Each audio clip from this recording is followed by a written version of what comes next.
Let's slow this down for a moment because what we're talking about today isn't about tricks, tactics, or trying to impress anyone. It's about communication that actually lands, the kind that feels calm, grounded, and real. Especially as you get older, attraction stops being about trying harder and starts being about showing up differently. A lot of men believe that attraction is built through money, looks, or saying the right clever thing at the right time. But when you look closely at real connections that last, you notice something else at work. There's a quiet emotional signal being sent, one that doesn't shout, doesn't chase, and doesn't beg. It simply communicates clarity and presence.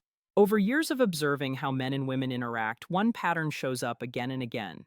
The men who naturally draw women in are not always the most confident on the surface, and they're definitely not perfect. What they have is emotional direction. They know how to express what they feel without dumping pressure or confusion into the interaction. Most conversations fail not because of what's said, but because of how uncertain and indirect they are. A man hesitates, softens his words too much, or hides behind vague language. He hopes she'll decide for him, so he doesn't have to risk rejection. And while that might feel safer in the moment, it quietly erodes attraction. The human brain, especially when it comes to emotional bonding, responds strongly to clarity. When someone speaks from a place of grounded intention, it creates a sense of safety. Not control, not dominance, but direction. And direction is deeply calming to the nervous system.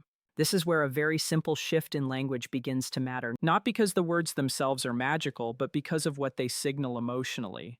When a man communicates from a place of ownership over his choices, his body relaxes, his voice steadies, and the interaction feels more contained. That containment is what allows attraction to grow without anxiety. There's a difference between asking for approval and expressing intent. Approval seeking creates tension, intent creates structure, and structure is what allows two people to relax into the moment instead of negotiating every step. Think about how different it feels to hear someone speak clearly versus someone circling around what they mean. One feels grounding, the other feels tiring. Over time, people are naturally drawn toward what feels emotionally efficient and away from what feels heavy or confusing. This isn't about forcing anything or pushing past boundaries. It's about being honest with yourself first, then letting that honesty come through your words. When communication comes from that place, it doesn't feel rehearsed, it feels calm. And calm is surprisingly attractive.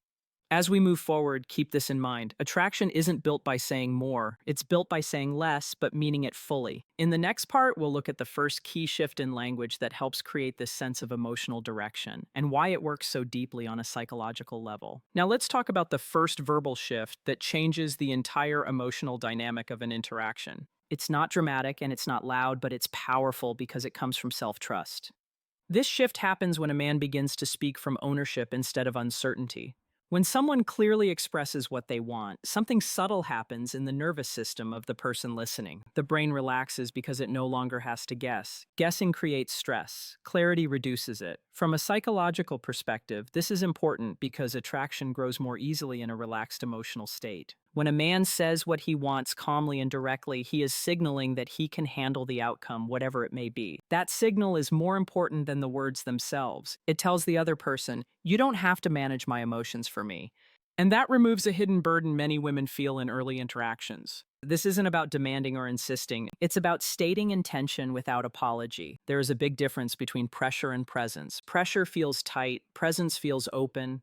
One pushes forward, the other stands still and lets the moment respond. For example, there is a huge emotional gap between saying something hesitantly and saying it with grounded certainty. When language is indirect, it often carries an unspoken message of fear. Fear of rejection, fear of being seen, fear of wanting too much. The body hears that fear even when the words sound polite. On the other hand, clear intention feels emotionally clean. It doesn't trap the other person, it simply invites them. And invitations feel good because they preserve choice. From a brain health perspective, this matters because emotional ambiguity activates stress responses. The brain starts scanning for risk. Clear communication lowers that response and allows emotional curiosity to replace caution. This is where timing becomes important. Expressing desire too early or without emotional context can feel empty. But expressing it after a moment of genuine connection feels grounding. It lands because it matches the emotional reality of the interaction. The deeper reason this works is tied to something called emotional responsibility. When you take responsibility for what you want, you stop outsourcing your confidence. You're no longer waiting for permission to exist in the interaction. That self containment is felt immediately. Many men don't realize that attraction often fades not because of a lack of interest, but because of emotional diffusion. The interaction feels scattered, nothing is anchored, clear intention acts like an anchor, it gives the moment weight. But there's an important balance here. Intention without emotional awareness can feel self centered. That's why clarity alone is not enough. In the next part, we'll explore the second shift that completes the picture, and why combining intention with genuine appreciation creates a deep emotional imprint that lasts far longer than attraction based on surface level traits. Now we arrive at the second shift, and this is the one that transforms clarity into connection. Without it, intention can feel flat or even self-focused. With it, intention becomes emotionally resonant. This shift is about appreciation, but not in the superficial sense most people think of.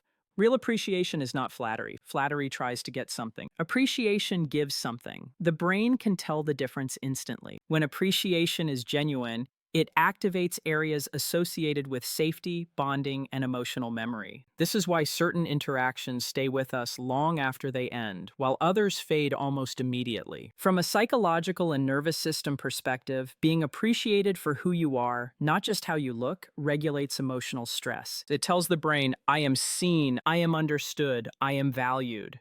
That message is deeply soothing, especially in a world where most interactions feel rushed or transactional. When appreciation is paired with clear intention, something powerful happens. Desire no longer feels consuming or needy, it feels chosen. And being chosen is very different from being needed. Need creates pressure, choice creates warmth. This is also where integrity comes in. Appreciation only works when it's aligned with your tone, posture, and presence. The body is always speaking. If your words say one thing but your body says another, the nervous system notices the mismatch. That mismatch creates distrust, even if the listener can't explain why. Congruence is simply alignment. Your words, voice, and body all telling the same story. When you speak slowly, maintain eye contact naturally, and allow space after your words, sincerity has room to breathe. Rushing kills depth, stillness creates it. Timing matters here as well. Appreciation has the greatest impact when it's offered at moments of emotional openness. At the close of a meaningful conversation, after shared laughter, when there has already been presence. Used sparingly and honestly, it creates what psychologists call an emotional anchor. An emotional anchor is a memory linked to a feeling. When someone later thinks of you, they don't just remember what you said, they remember how they felt in your presence. Calm, seen, valued, desired without pressure. From a health and well-being perspective, this kind of interaction reduces emotional burnout. It creates cleaner endings to moments instead of unresolved tension. Clean emotional experiences are easier for the brain to process and store positively. The goal here is not perfection, it's authenticity with direction. You don't need to say everything right. You only need to be real and responsible for your inner state. When you are grounded in yourself, your communication naturally becomes clearer and warmer. As you use these shifts, remember that attraction is not something you force. It's something you allow by removing confusion. Speak with intention, appreciate with sincerity, stay aligned in your body and tone, and trust that being real, calm, and present is more than enough. That's where connection begins.